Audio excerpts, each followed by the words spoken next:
Senang bertemu kembali dengan Anda. Kali ini kita akan memasuki topik yang baru, yaitu untuk mengatur alur pemrograman pada Python. Untuk memahami alur pemrograman, kita harus mengenal terlebih dahulu pernyataan atau statement untuk mengatur flow suatu program pada Python, yaitu if, elif, dan else. Apa gunanya alur pemrograman? Terkadang kita ingin mengeksekusi suatu kode jika suatu kondisi tertentu terpenuhi untuk melakukan sesuatu. Misalkan, kita membuat suatu alat elektronik yang dapat mengetahui keadaan kucing peliharaan kita. Alat tersebut kita perintahkan. Jika kucing tersebut lapar, maka sensor akan mengenalinya, lalu memberikan makan pada kucing kita. Python memiliki sintaks yang berbeda dari bahasa pemrograman yang lain untuk menyatakan suatu pernyataan. Indentasi pada Python sangat krusial. Salah satunya pada penggunaan pernyataan atau statement ini. Sintaks pada Python untuk pernyataan logika adalah dengan tanda titik dua dan indentasi. Ini adalah sintaks untuk pernyataan pada Python. Seperti yang telah dijelaskan sebelumnya, dengan menggunakan tanda titik dua setelah kondisi tertentu, lalu di bawahnya menggunakan indentasi. Indentasi ini adalah spasi kosong yang menjorok ke dalam, seperti halnya pada penulisan suatu paragraf dari yang satu menuju yang lainnya. Sesuai dengan konvensi aturan penulisan pada PEP8 Python, indentasi dari baris sebelumnya adalah 4 spasi kosong. Untuk lebih memahami penggunaan pernyataan pada Python, mari kita berlatih menggunakan Jupyter Notebook. Mari kita masuki pada contoh pertama. Misalkan kita memiliki statement if true, titik 2, enter.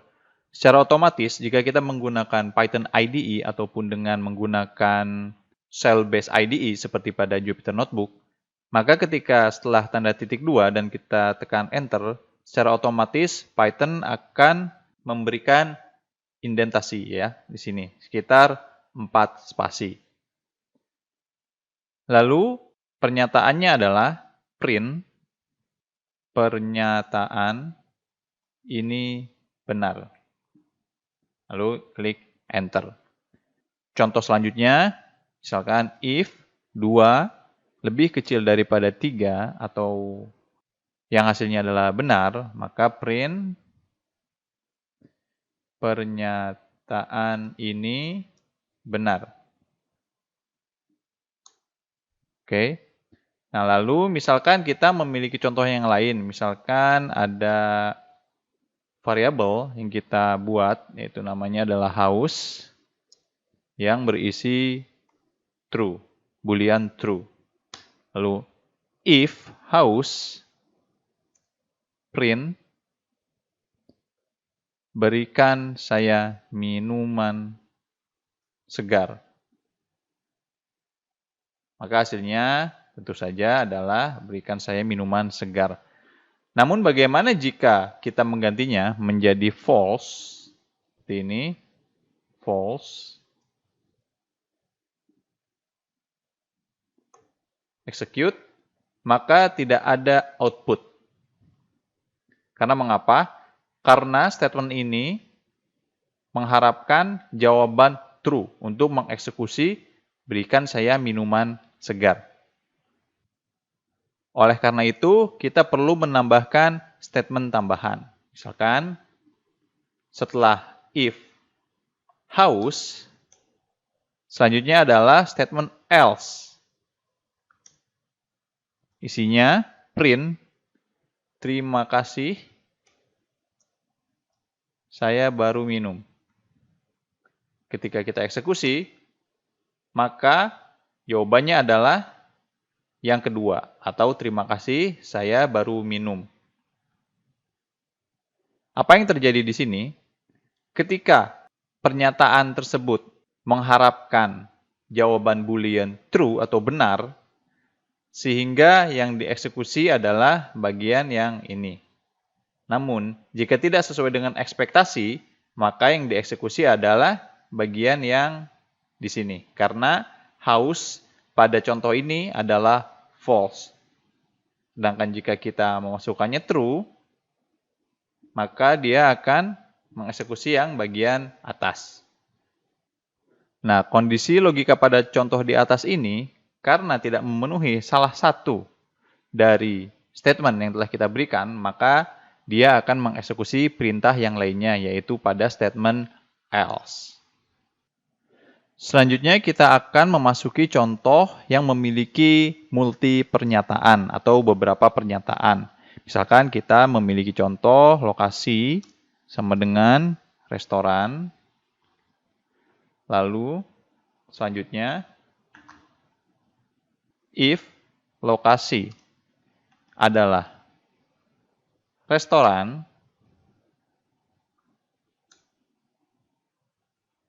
print saya lagi makan di restoran Padang. Yang kedua, statementnya else, print kamu sedang di mana. Kita eksekusi, maka dia akan memenuhi kriteria yang pertama. Karena variabel lokasi di sini adalah sama dengan restoran, sehingga dia akan memprint saya lagi makan di restoran Padang. Kita buat contoh yang lainnya, sama seperti sebelumnya, namun kita akan menambahkan kondisi lain, yaitu di bawah restoran Padang ini, kita memiliki kondisi elif. Elif, lokasi, sama dengan mall. Lalu print, jangan lupa indentasi. Print, saya sedang belanja di mall. Jangan lupa untuk menambahkan tanda titik 2 di sini, sepertinya tadi saya terlewat. Lalu, ketika kita mengubah lokasi menjadi mall, maka Python atau program yang Anda buat akan mengeksekusi bagian yang ini. Saya sedang berbelanja di mall. Selanjutnya kita pun dapat menambahkan elif selanjutnya, tergantung Anda ingin membuatnya berapa kali. Tidak ada batasan. Yang kedua, misalkan elif lokasi sama dengan bengkel. Lalu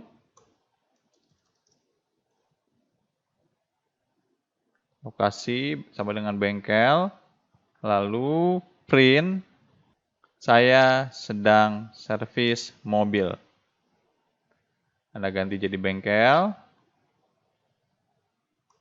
Maka jawabannya saya sedang servis mobil. Namun jika misalkan Anda ada di rumah, maka akan mengeksekusi bagian yang else, yaitu akan mencetak kamu sedang di mana. Ya, karena kita telah menggunakan lokasi rumah yang tidak ada pada pernyataan if dan elif yang selanjutnya. Mari kita membuat contoh terakhir. Misalkan Anda memiliki variabel atau objek nama sama dengan Asep. Lalu if nama adalah Asep, titik 2, print salam kenal Asep. Selanjutnya, Anda memiliki elif nama sama dengan Agus, titik 2, print salam kenal Agus. Dan yang terakhir, elif juga, elif nama sama dengan Joko, salam kenal Joko. Lalu yang terakhir, else print salam kenal siapa nama Anda. Klik. Sama seperti contoh sebelumnya, jika kita ubah menjadi Agus, maka dia akan menjadi Agus, salam kenal Agus. Jika tidak ada namanya, misalkan Zaki, tidak ada di sini, salam kenal siapa nama Anda. Nah, pada bagian selanjutnya kita akan mempelajari salah satunya adalah dengan input pada Python, sehingga ketika ada pertanyaan siapa nama Anda bisa menginputnya, misalkan nama saya Zaki atau nama saya Charles dan sebagainya.